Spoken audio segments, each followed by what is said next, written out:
General Amritsar साहब आपकी तरफ आना चाहूँगी। जैसे कि जनरल मोइनुद्दीन हैदर साहब ने बड़ी अच्छी बात की, उन्होंने कहा कि जो दूसरी जंग अज़ीम उसके बाद टैंकों की सबसे बड़ी लड़ाई थी और ये सियालकोट में चविंडा के मुकाम पर लड़ी गई थी।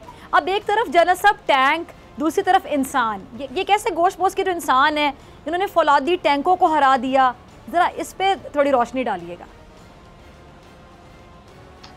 देखिए, बात यह है कि टैंकों की जंग वाकई वो बहुत बड़ी थी, लेकिन इंसानी जज्बा जो है वो उसको हरा नहीं सकी।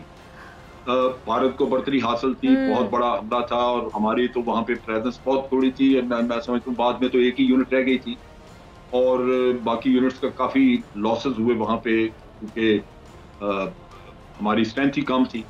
तो उसमें ये एक जज्बा था जिसके तहत लोगों ने टैंकों का मुकाबला किया और भारत को रोके रखा। उनका नुकसान बहुत हुआ और जब तक कि फिर हमारी कोर आर्टिलरी वगैरह वहाँ डिप्लॉय हुई और उससे फिर काफ़ी नुकसान उठाया भारत ने और वो हमला फिर आके उनका बिलाखिर एक स्टेलमेटेड सी शक्ल हो गई। और मैं समझता हूँ कि टैंकों की जंग जो थी वो एक तारीख रकम की गई कि इतनी थोड़ी आपकी स्ट्रेंथ थी टैंक्स की पाकिस्तान की और भारत की बहुत बड़ी एक स्ट्रेंथ थी, बहुत बड़े हमले को वहाँ पे रोका गया। ये एक तारीख रकम की गई और आज दिन तक दुनिया याद करती है कि ये टैंकों की बहुत बड़ी जंग थी वहाँ पे।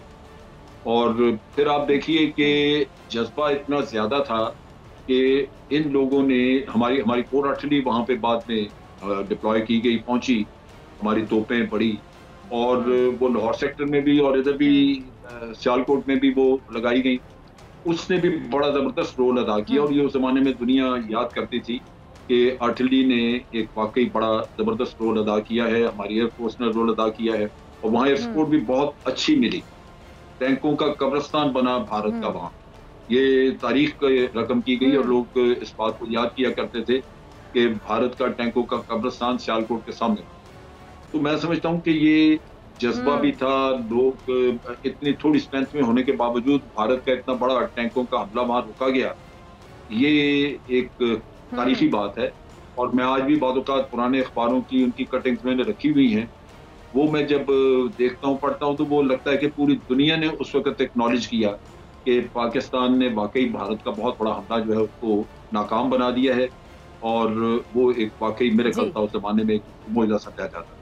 तो मैं समझता हूँ बहुत कुछ है। अच्छा जनरल अमृतसर साहब आपसे, ठीक है, बिल्कुल है, बिल्कुल। अच्छा जनरल साहब आपसे भी और फिर जनरल मोइनुद्दीन साहब आपसे भी यही सवाल मैं पूछूंगी। पहले जनरल अमृतसर साहब आपसे पूछ लेती हूँ, फिर मैं जनरल साहब आपकी तरफ भी आती हूँ। जनरल मोइन साहब, अच्छा जनरल साहब, ये जिस तरह आप मतलब भारत को इतना घुमंड था कि बड़ा मुल्क है, पाकिस्तान को बने हुए भी 2 डेकेड्स भी नहीं हुए थे और भारत को ये लगता था कि बस वो हरा देंगे पाकिस्तान को। ये जो हार थी 1965 की जंग की, ये भारत के लिए कितना बड़ा धचका साबित हुई और भारत यकीनी तौर पे तैयार ही नहीं था ना इस चीज़ के लिए कि पाकिस्तान को बने हुए अभी कुछ साल हुए हैं, 2 दहाइयाँ भी नहीं हुई हैं और पाकिस्तान की फ़ौज की तादाद भी उनसे कम थी, छोटा मुल्क था, उनका बड़ा देश था, तो कितना बड़ा धचका था उनके लिए। मेरे ख्याल से आज तक उनके सर पे सवार है, आज तक पाकिस्तान के खिलाफ साजिशें करने से बाज नहीं आ रहे हैं। अब जंग के तरीके चेंज हो गए, ये जो 5th जनरेशन वॉर है आपके सामने है, कभी किसी जासूस को भेज दिया, अभिनंदन आ गया, फिर वो पायलट जो था वो नीचे गिर गया, फिर अच्छी दुर्गत बनाई गई उसकी। तो अभी तक भारत के ऊपर मुझे लगता है कि जो 1965 की हार है ना, अभी तक ये बर्दाश्त नहीं कर पा रहे, इस बात को हजम नहीं कर पा रहे। क्या समझते हैं?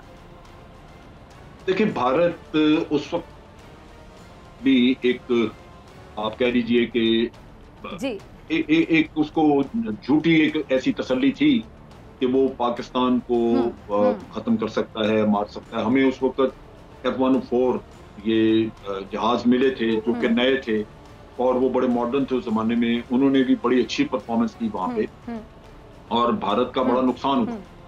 भारत इस चीज को उस वक्त बर्दाश्त नहीं कर सका। उनका ख्याल था कि शायद वो अपनी सुपीरियर आर्मर से, जो उनके पास यानी टैंक ज्यादा थे, उसकी वजह से वो एक अपनी मर्जी का फैसला कर लेंगे, लेकिन वो हो नहीं सका।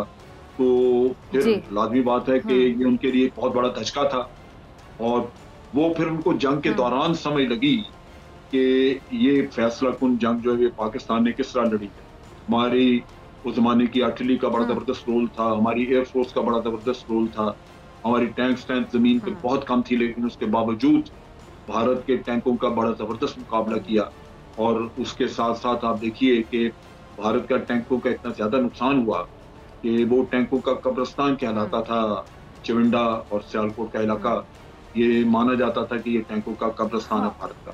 तो उस लिहाज से मैं समझता हूँ कि परफॉर्मेंस बहुत ही जी, अच्छी थी और पाकिस्तानी आर्मर्ड कोर ने ठीक। बावजूद इसके कि उस वक़्त बहुत मॉडर्न टैंक नहीं थे, लेकिन हमारे टैंक लाज़िमन भारत के टैंक से बेहतर थे।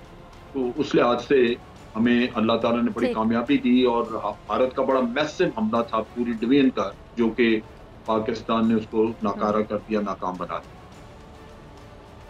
शुक्र। ठीक है जी। अब जनरल साहब मैं आपकी तरफ आ रही हूँ, जनरल मोइनुद्दीन हैदर साहब आपकी तरफ। ये सवाल मैं आपसे पूछना चाहूँगी कि भारत के लिए उस टाइम पर जो हार है, शिकस्त है, वो आप क्या समझते हैं कि कितना बड़ा धचका साबित हुई होगी? देखिए, जो उनका एक तो मकसद ये था कि लाहौर पर जो हमला किया था, उनका ख्याल था कि वो लाहौर को कैप्चर कर लेंगे और उनके आर्मी चीफ ने कहा था कि हम आज शाम को ये खाना क्लब में विस्की का पैक पिएंगे और बीबीसी ने भी एक गैर मुसद्दका खबर चला दी थी कि लाहौर जो है फौरन कैप्चर हो गया। वो सब झूठ निकला। वो लाहौर के आउटस्कर्ट पे भी नहीं पहुंच सके।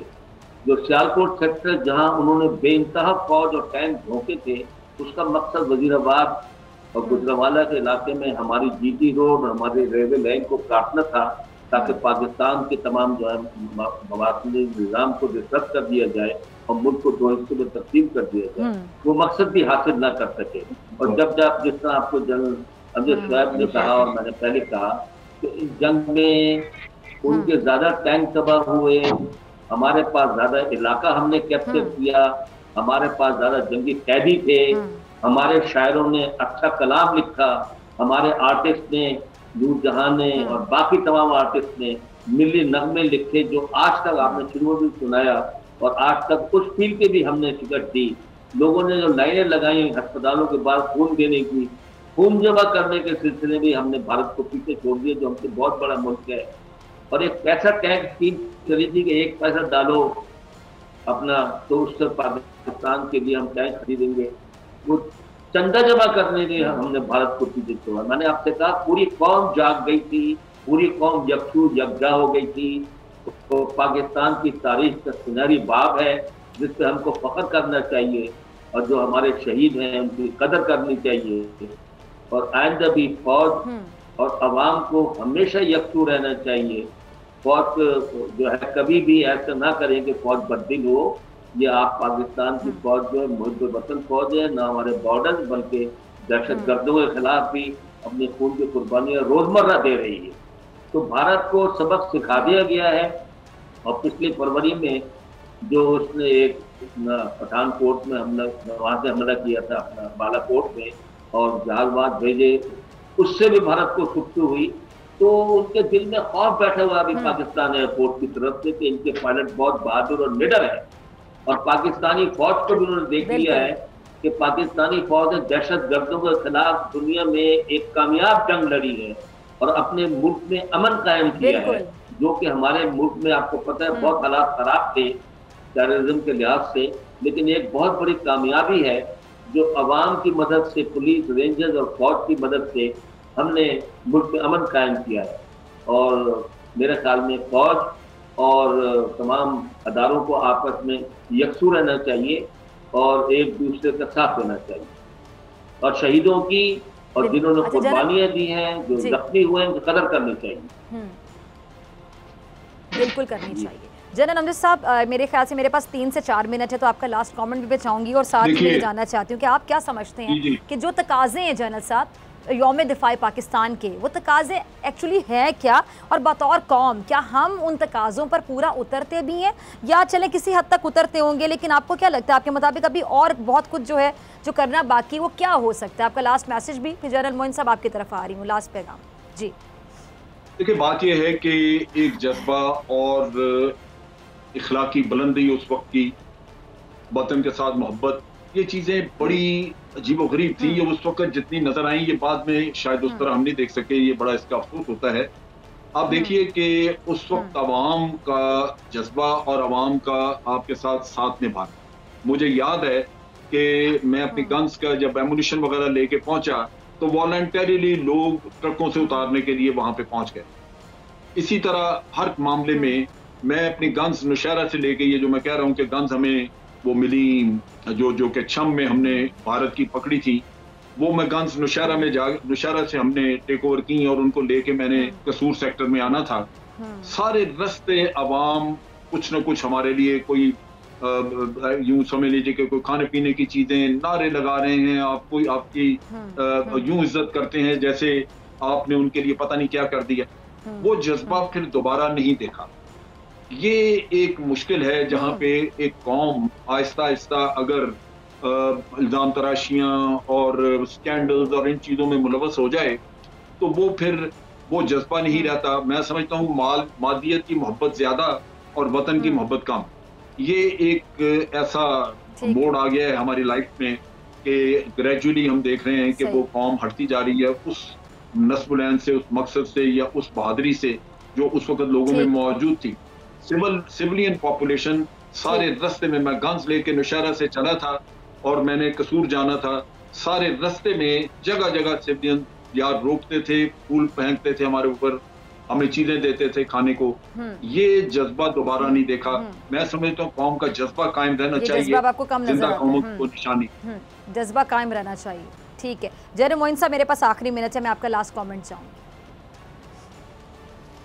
देखिए, मेरा अपना ख्याल ये है कि पाकिस्तान की कौम आपस में झगड़ती रहे, लड़ती रहे, कभी लसानियत के ऊपर, कभी सूबाइयत के ऊपर, कभी किसी जबान के ऊपर, लेकिन जब भी पाकिस्तान से कोई मुश्किल वक्त आता है तो अल्हम्दुलिल्लाह ये कौम यकसू हो जाती है, इकट्ठी हो जाती है।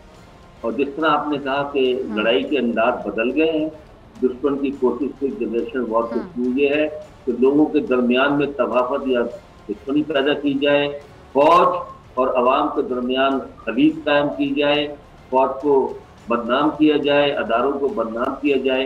तो हमको इस बात को समझने की जरूरत है। लेकिन मेरा अपना ये ख्याल है, सोचा समझा ख्याल है कि जब भी पाकिस्तान को कोई चैलेंज करेगा इसकी सिक्योरिटी को, इसकी सालमियत को, तो आप देखेंगे कि तमाम हम लोग अपने इख्तलाफात भुलाकर एक घंटे तले फिर आज इकट्ठे हो जाएंगे। कि जज्बा मौजूद है। ये जज्बा कभी सैलाब में नजर आता है, कभी जलजले में नजर आता है। पाकिस्तान में पाकिस्तान चैरिटी के लिए मशहूर है, जहाँ लाखों आदमियों के लिए दस्तरखान लगे हैं, जहाँ लोगों को खाना मुफ्त खिलाया जा रहा है। तो पाकिस्तान में जज्बा मौजूद है कुर्बानी का भी, खाली इसको मजबूत करने की जरूरत है। और ये हमको दुश्मन की चालों को समझना चाहिए और हमको इस अपनी हिस्ट्री का जो एक बहुत सुनहरी बाब है उसको नई फौज को उससे रोशनास कराते रहना चाहिए। ठीक है जी, जनरल अमजद शोएब साहब आपका भी, जनरल मोइनुद्दीन हैदर साहब आपका भी बहुत शुक्रिया। सब्सक्राइब करें और बेल दबाएं ताकि कोई खबर रह न जाए।